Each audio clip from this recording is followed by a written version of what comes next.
مضمون ملتا ہے کہ اللہ تعالیٰ شب برات میں بنو قلب کی بکریوں کے بالوں کے برابر گناہگاروں کو آزاد فرماتا ہے، لیکن کچھ بدبخت اس رات میں بھی نہیں بخشے جاتے، شب برات میں بھی نہیں بخشے جاتے، شرابی نہیں بخشے جاتے، زنا کے عادی نہیں بخشے جاتے، والدین کے نافرمان، والدین کے گستاخ نہیں بخشے جاتے۔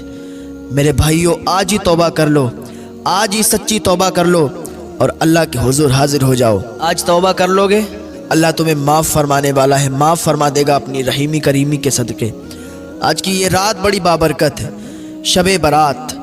اس رات میں اللہ تعالیٰ بے حساب گناہگاروں کو بخشتا ہے۔ دنیا میں زیادہ دن ہمیں جینا نہیں ہے، زیادہ سے زیادہ 60 سال 100 سال جینا ہے، اس کے بعد اللہ کے حضور جانا ہی ہے، اس کے بعد قبر میں جانا ہے، اللہ کے سامنے پیش ہونا ہے، حساب و کتاب ہونا ہے، سب کچھ ہونا ہے۔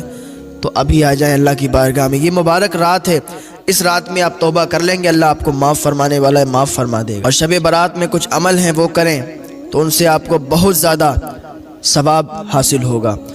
مان لیجئے آج ابھی 14 شعبان ہے، اور جب شب آئے گی یہ مغرب کے بعد یہ تاریخ تبدیل ہو جائے گی، 15 شعبان آ جائے گی، یعنی شب برات آ جائے گی۔ تو مغرب کے بعد سب سے پہلا جو آپ کو عمل کرنا ہے وہ یہ کرنا ہے کہ بیری کے 7 پتے لینا ہے، اور ان 7 پتوں کو پیسنا ہے سل وغیرہ پہ یا کسی چیز سے، مکسر سے پیسنا ہے، پیس کے اور اس کو کسی برتن میں آپ کو ڈال دینا ہے۔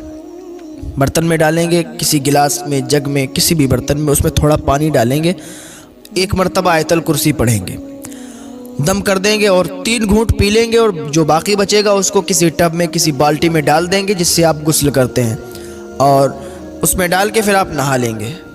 اس سے فائدہ کیا ہوگا؟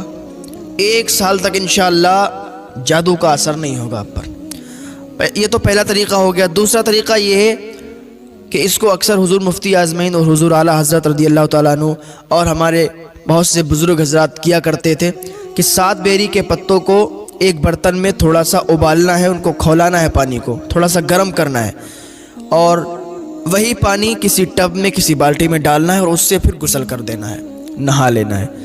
ہاں، یہ 1 سال تک آپ انشاءاللہ جادو جنات ٹونا ٹٹکا سے محفوظ رہیں گے۔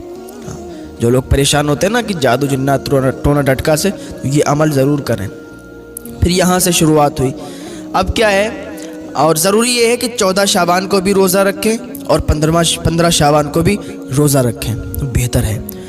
پھر کیا کریں، آپ نماز عشاء کا وقت ہو، نماز عشاء ادا کریں، اس کے بعد آپ اللہ کو راضی کرنے میں لگ جائیں۔ ویسے تو پوری زندگی اللہ کو راضی کریں، پوری زندگی ہی عبادت کریں، نمازیں ادا کریں، لیکن کچھ بابرکت دن ہوا کرتے ہیں، بابرکت راتیں ہوا کرتے ہیں جن میں اللہ تعالیٰ بے حساب، اللہ تعالیٰ کی رحیمی کریمی کے صدقے سے لوگ معاف کیے جاتے ہیں اور اللہ رب العزت کی عطائیں ہوتی ہیں۔ تو شب برات انہی راتوں میں سے ایک رات ہے جس میں بے حساب اللہ تعالیٰ اپنے بندوں کو معاف فرماتا ہے۔ آپ بھی توبہ کریں، اللہ کے حضور آئیں، اور کچھ عمل ہیں وہ عمل کریں۔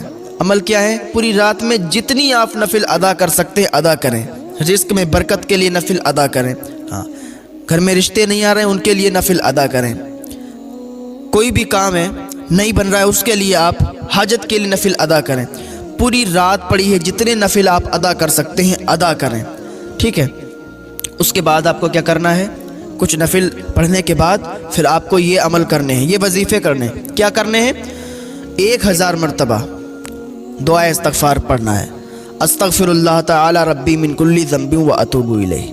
اگر آپ کو یہ نہیں آتا ہے، اتنا لمبا نہیں آتا ہے، تو آپ تھوڑا سا پڑھیں، استغفر اللہ استغفر اللہ استغفر اللہ استغفر اللہ۔ کتنی مرتبہ؟ 1000 مرتبہ۔ پھر 1000 مرتبہ کیا کریں؟ یہ تو اپنے گناہوں سے اپنے دل کو صاف کرنے کے لیے آپ نے 1000 مرتبہ پڑھا، اور زیادہ اگر آپ پڑھ سکتے ہیں تو زیادہ پڑھ لیں، آپ کا ہی فائدہ ہے۔ دوسرا، آپ مریض ہیں، آپ بیمار ہیں، یا آپ کا کوئی خاص بیمار ہے، آپ کے کوئی رشتہ دار بیمار ہیں، تو ان کے لیے بھی آپ کر سکتے ہیں، اور اپنے لیے بھی کر سکتے ہیں، یا شافی یا کافی یا شافی یا کافی یا شافی یا کافی 1000 مرتبہ، ٹھیک ہے۔ پھر اس کے بعد آپ یا حی یا قیوم 1000 مرتبہ پڑھیں۔ اس کے بعد ایک عمل کریں، افحسبتم انما خلقناکم عبثا، یہ آپ 1000 مرتبہ پڑھیں۔ اس کے بعد رزق میں خیر و برکت کے لیے، لوگ پریشان ہوتے ہیں نا کہ رزق میں برکت نہیں ہوتی ہے، گھر میں پیسہ آتا ہے رکتا نہیں ہے، تو اس کے لیے آپ 1000 مرتبہ یا غنی یا مغنی یا واسطو یا رزاق، یا غنی یا مغنی یا واسطو یا رزاق، یہ پڑھیں 1000 مرتبہ۔ یہ مختصر سے وظائف ہیں، عمل ہیں، ان کو آپ کریں، انشاءاللہ بہت زیادہ اس کا آپ کو فائدہ حاصل ہوگا۔ اور پھر اس کے بعد پھر نمازیں پڑھنا شروع کر دیں، نفل پڑھنا شروع کر دیں۔ پھر اگر آپ سونا چاہتے ہیں تو سوئیں تھوڑی دیر کے لیے، اور پھر اٹھیں، پھر تہجد ادا کریں، کیونکہ تہجد کے لیے ایک نیند سونا یہ ضروری ہے، تو سوئیں اور پھر اٹھ جائیں تہجد ادا کرنے کے لیے۔ پھر نماز فجر ادا کریں، نماز فجر کے بعد پھر یہ عمل کریں، یا غنی یا مغنی یا واسطو یا رزاق 1000 مرتبہ۔ ہاں، اس کے بعد آپ پھر اپنے کام میں لگ جائیں، جو بھی آپ کرتے ہو لگ جائیں، پھر دیکھیں آپ کی زندگی میں کیسے 4 چاند لگ جاتے ہیں، کیسی بہار آتی، نئی امنگ پیدا ہوتی ہے۔ ہاں، اس کو کر کے دیکھیں ایک بار، انشاءاللہ سارے بگڑے ہوئے کام آپ کے انشاءاللہ پورے ہو جائیں گے۔ بس امید اللہ رب العزت پر رکھیں، بھروسہ اللہ رب العزت پر رکھیں، انشاءاللہ آپ کے سارے ہی کام بنتے نظر آئیں گے۔